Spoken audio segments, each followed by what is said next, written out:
Présidente. Merci. C'est malheureusement tout le temps qu'on a. Donc, je cède maintenant la parole à Monsieur le député de Jean-Lesage pour 13 minutes. Merci, Madame la Présidente. Merci beaucoup, Madame la Ministre, tous les collègues, les gens présents du ministère. Dans le dernier budget, on a réalisé qu'il y avait une coupure de 1,2 million qui avait été faite, de l'argent qui était prévu pour une enquête sur les violences sexuelles dans les institutions d'enseignement supérieur. Pourquoi la ministre a-t-elle décidé de faire cette coupure-là? Vous parlez des violences à caractère sexuel, la campagne nationale. Alors, effectivement, la campagne nationale, on a redirigé... il y a déjà beaucoup de choses qui se sont faites dans les établissements d'enseignement supérieur. Il y a des plans d'action qu'on est venu bonifier et il y a déjà des façons de recueillir des données. On recueille des données depuis déjà un bon moment à travers les universités, le partage de bonnes pratiques. Et donc, cette campagne nationale, par souci aussi de saine gestion de finances publiques, on a décidé de l'enlever, donc de ne pas la faire parce qu'on a déjà des données qui nous sont parvenues de la part des établissements. On a déjà ça depuis quand même plusieurs années. Ça veut dire qu'il y a quand même, depuis quelques années, le plan d'action partout en enseignement supérieur. On a d'ailleurs réussi à changer la culture, puis on va continuer à changer cette culture. Moi, c'est un enjeu qui me tient extrêmement à cœur. On a d'ailleurs bonifié certains plans dans certaines universités, notamment Concordia, qui continuent avec ces initiatives. Mais je pense qu'on a des données et un partage de connaissances et un partage d'expertise suffisantes pour nous permettre de recueillir ces données-là. Mais c'était une revendication des associations étudiantes nationales, du milieu étudiant en général. Il devait y avoir quelque chose d'insuffisant dans les données présentement disponibles pour qu'une revendication d'une enquête nationale soit mise sur pied. Permettez-moi de dire que 1,2 million par rapport au budget de l'enseignement supérieur, c'est pas tant que ça pour quelque chose qui aurait pu donner des résultats très importants. Alors, qu'est-ce qui, je veux dire, vous avez, c'est certainement pas, disons, avec l'assentiment des associations étudiantes que vous avez décidé de faire cette coupure? Mais en fait, comme je vous dis, c'est-à-dire, on a jugé bon. C'est vrai qu'à l'époque, on avait plusieurs mesures, mais on a jugé bon parce qu'on a déjà des données qu'on recueille. Il y a des travaux avec des chaires de recherche sur les violences sexuelles qui existent en enseignement supérieur, celle notamment de l'UQAM.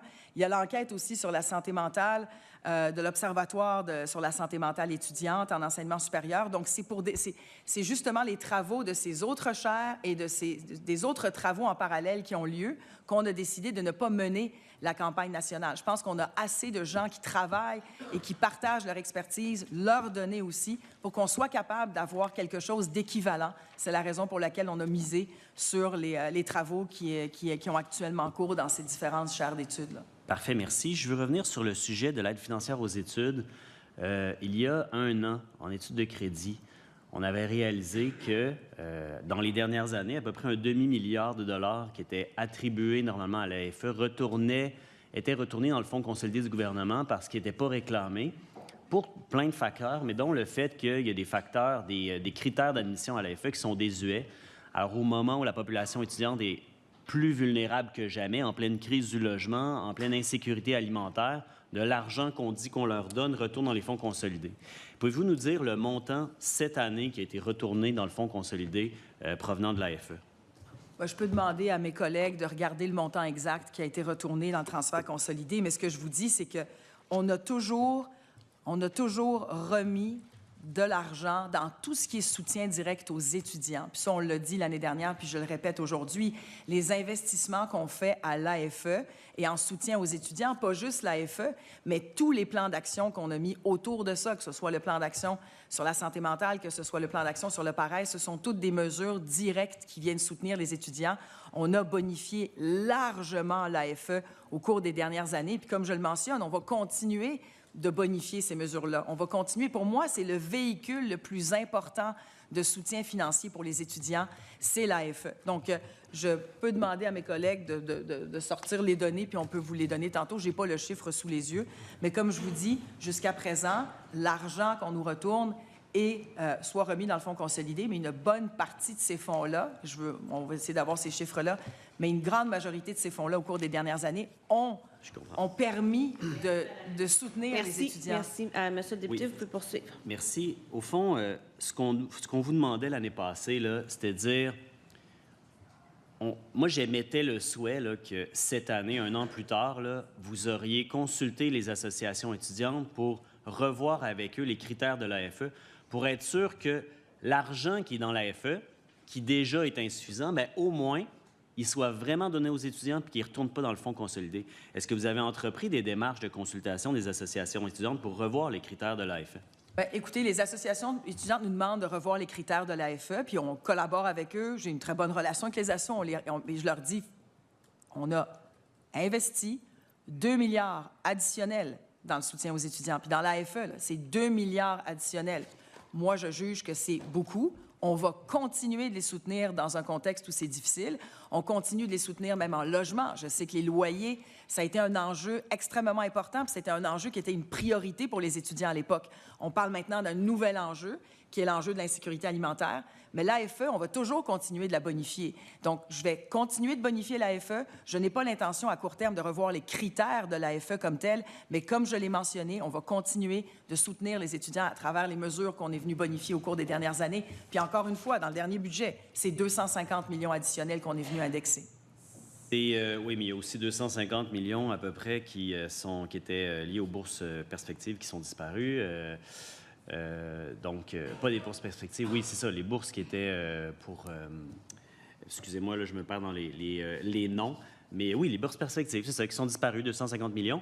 Il y a une affaire que je voudrais dire, c'est que c'est quand même navrant parce que c'est terrible le fait que de l'argent qui est supposé aller aux étudiants n'aille pas aux étudiants. Fait que le fait que la ministre me dise ici, cette année, finalement, les critères, on ne les a pas révisés. On n'a pas consulté les associations étudiantes sur ce qu'ils voulaient réviser. On n'a pas l'intention de le réviser non plus. Donc, ce qu'elle est en train de dire, la ministre, c'est qu'on a l'intention de continuer comme ça, c'est-à-dire mettre de l'argent dans l'AFE, que le monde n'y ait pas vraiment accès parce que les critères sont mal faits, puis que ça retourne dans le fonds consolidé. Comme ça, on a l'air d'en mettre plus, puis dans le fond, bien, on économise au bout du compte.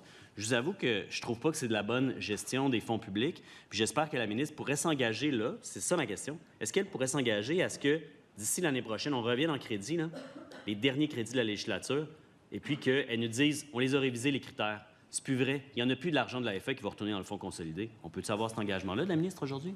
Écoutez, je pense que sur l'AFE, on a un dépassement, justement, des investissements qu'on a fait en AFE. On a une hausse de clientèle de l'AFE. On nous a reproché, les étudiants nous disaient, on a de la difficulté à faire augmenter le nombre de bénéficiaires à l'AFE. C'est ce qu'on a fait.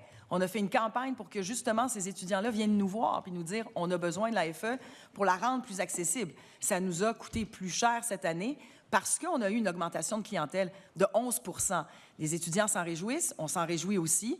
Je ne vous dis pas qu'on ne va pas continuer à le faire, on va continuer. Mais entre l'augmentation de 11 % où visiblement ça fonctionne, quand on a une plateforme plus accessible, quand on est capable de répondre aux demandes des étudiants, moi, je souhaite que les étudiants viennent nous voir puis qu'on rende ça plus accessible. Puis c'est la raison pour laquelle on a fait cette campagne-là. Mais je vous le dis, là, on a dépassé ce qu'on a mis dans l'AFE cette année. Puis en plus, on vient aussi indexer. L'indexation, je vous le dis, elle n'est pas automatique. D'ailleurs, elle n'était pas automatique sous les autres gouvernements non plus. On indexe 250 millions. On a le logement où on vient les aider aussi. Merci. Poursuivez, Monsieur le député. En tout respect, tout ce que la ministre dit ne répond pas à la question, puis ça fait diversion du sujet. Le sujet, c'est qu'il y a de l'argent qui retourne à l'AFE. Il y a encore de l'argent qui retourne dans le fonds consolidé, de l'argent de l'AFE. La ministre ne sait pas c'est quel montant. La ministre ne compte pas réviser les critères. Et la ministre ne peut même pas s'engager à dire qu'elle va le faire l'année prochaine avant la fin de son mandat. Alors, moi, je trouve ça très préoccupant, mais maintenant, je vais changer de sujet. On a compris ce qu'on avait à comprendre. Le plafonnement des certificats d'acceptation du Québec pour les étudiants étrangers, les étudiants internationaux qui sont à Cégep du Québec, là, la ministre prétend que les choses sont maintenues, mais dans la réalité, il va y avoir une diminution des étudiants internationaux dans les cégeps. Puis je vais vous expliquer ce qu'on m'a expliqué là, en donnant un exemple d'un cégep. Okay? Un cégep, par exemple, là, qui s'est vu octroyer là, la permission d'avoir, mettons, 360 étudiants internationaux. Okay? Au départ, là, on lui dit, mais 360, c'est à peu près ce que vous avez eu l'année passée, il n'y a pas de diminution. Ça, c'est la rhétorique qui est servie. Dans la réalité, c'est que pour avoir 360 étudiants internationaux l'année d'avant, bien, il a fallu qu'il y ait à peu près 1200 certificats d'acceptation du Québec. Et puis là, bien, après les 1200 qui avaient leur certificat, bien là, tranquillement, il y a comme un effet d'entonnoir. Ah bien là, selon certains critères, il y en a qui ne se qualifient pas parce qu'ils n'ont pas assez de ressources financières. Alors, s'il y en a d'autres qui ne se qualifient pas pour d'autres raisons, puis au bout du compte, le 1200 de départ donne un 360 au bout du compte dans ce cégep-là. Mais si au cégep, on leur dit, bien, au départ, là, le bassin de CAQ que vous allez avoir là, autorisé, là, c'est 360, Bien, là-dedans, dans les 360, là, il y en a qui auront pas les critères, ils ne pourront pas être admis parce qu'ils n'ont pas les fonds financiers. Puis là, ça va finir qu'au bout du compte, il va y avoir peut-être une centaine, peut-être 120, peut-être 150. Donc, la réalité, c'est que la façon dont la ministre a décidé de plafonner les étudiants internationaux dans les cégeps, ça va amener une diminution. Et ça, c'est les directeurs généraux des cégeps de région qui nous le disent. Est-ce que la ministre est consciente de ça ou elle dit que les directeurs généraux se trompent? Bien, écoutez, d'abord, les directeurs généraux ne se trompent pas. Ils savent très, très bien comment ça fonctionne parce qu'on est en collaboration avec tous les directeurs des cégeps. Moi, je pense qu'il y a une incompréhension, puis avec tout respect, là, il y a une incompréhension. Vous mélangez, Monsieur le député, le taux de conversion qu'on a dans les cégeps et dans les universités. Il y a des taux de conversion. Donc, sur 1000 admissions, bien évidemment, ce ne sont pas 1000 CAQ qu'on va distribuer, mais ça va se traduire par du nombre de CAQ puis par le nombre de CAQ qu'on va distribuer. Autrement dit, le taux de conversion varie d'un établissement à l'autre. Vous mélangez les taux de conversion et le nombre de certificats d'acceptation du Québec qu'on alloue. Là, ce qu'on a fait pour les cégeps, puis je reviens encore une fois dans les cégeps et les universités, on va leur allouer le nombre de CAQ basé sur le nombre de CAQ qu'ils ont eu l'année d'avant. Donc, c'est pour ça que je parle de stabilisation. Si, mettons, l'Université McGill ou le Cégep Untel a eu 500 CAQ, ils vont avoir, en 25-26, 500 CAQ pour la prochaine année, le temps qu'on fasse la planification pluriannuelle en immigration. Mais il ne faut pas mélanger le nombre de CAQ et les taux de conversion. Les taux de conversion varient d'un établissement à l'autre, puis c'est ce qu'on regarde en temps réel même. On veut s'assurer qu'on ait le maximum de quotas. Si on leur attribue des quotas, bien, on veut s'assurer qu'ils puissent aller chercher ce nombre d'étudiants étrangers. Mais je pense qu'il y a un mélange entre le taux de conversion et les CAQ. Merci. Il vous reste 1 minute 30. Je comprends très bien ce que la ministre dit, puis je pense qu'elle devrait parler aux directeurs généraux des cégeps de région parce que, manifestement, là, il y a des choses qu'elle dit qui ne fonctionnent pas avec les éco-terrains. J'ai un autre sujet, il me reste 1 minute. Les infrastructures dans les cégeps. On sait qu'en région, les cégeps, souvent, il y a des endroits où est-ce que dans une ville, c'est la seule piscine publique. Il y a un endroit que c'est la seule salle de spectacle. Donc, lorsqu'il y a des problèmes d'investissement dans les infrastructures de cégep, ça peut avoir des impacts qui sont évidemment catastrophiques pour le milieu collégial, mais aussi qui peuvent avoir des répercussions sur l'ensemble de la communauté. Est-ce que la ministre pourrait envisager de dire que les infrastructures dans les cégeps régionaux qui sont multifonctions puis qui servent particulièrement, qui sont des piliers de la communauté, qui pourraient avoir, avoir une certaine priorisation dans les autorisations de dépenses en infrastructure du gouvernement? Écoutez, Madame la ministre. oui, bien, je pense qu'on a été vraiment un gouvernement qui avons investi énormément dans les régions, surtout dans nos cégeps en région. Pour moi, c'est primordial, que ce soit en termes de PQI ou en termes de cohorte d'étudiants internationaux. Il y a des programmes qui sont ouverts et qui se déploient en fonction des étudiants internationaux. Donc, pour moi, c'est extrêmement important de maintenir tous ces bassins-là, puis de m'assurer qu'en région, on maintienne non seulement les formations, mais aussi qu'on maintienne les infrastructures. Juste pour vous donner une idée, et je pense que c'est encore une fois... Merci. C'est malheureusement tout le temps qu'on a. Merci. Merci, Madame la